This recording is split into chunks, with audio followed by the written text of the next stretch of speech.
আপনি কি জানেন, মৃত্যুর পরও মানুষের শরীরে কিছু বিস্ময়কর পরিবর্তন ঘটতে থাকে। অনেকেই মনে করেন হৃৎপিণ্ড বন্ধ হয়ে যাওয়ার সঙ্গে সঙ্গেই শরীরের সব কার্যক্রম শেষ হয়ে যায়, কিন্তু বাস্তবতা একটু ভিন্ন। হৃৎপিণ্ড বন্ধ হয়ে যাওয়ার পরও শরীরের কিছু কোষ কয়েক ঘন্টা পর্যন্ত জীবিত থাকতে পারে। এ সময় কোষগুলো তাদের অবশিষ্ট শক্তি ব্যবহার করে টিকে থাকার চেষ্টা করে। মস্তিষ্কে অক্সিজেন পৌঁছানো বন্ধ হয়ে গেলে কয়েক মিনিটের মধ্যেই মস্তিষ্কের কার্যক্রম থেমে যায়। তবে শরীরের সব অংশ একই সময়ে নিষ্ক্রিয় হয় না। বিজ্ঞানীরা গবেষণায় দেখেছেন, মৃত্যুর পরও কিছু জিন অল্প সময়ের জন্য সক্রিয় থাকতে পারে। এটি প্রমাণ করে যে মানুষের শরীর অত্যন্ত জটিল এবং রহস্যময়।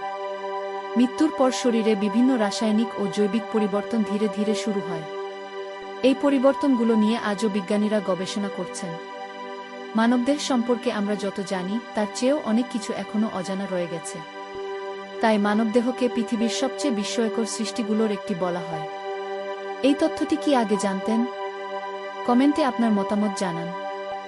এমন আরও অজানা, রহস্যময় এবং চমকপ্রদ তথ্য জানতে ফলো করুন ডিএস রিভিউস।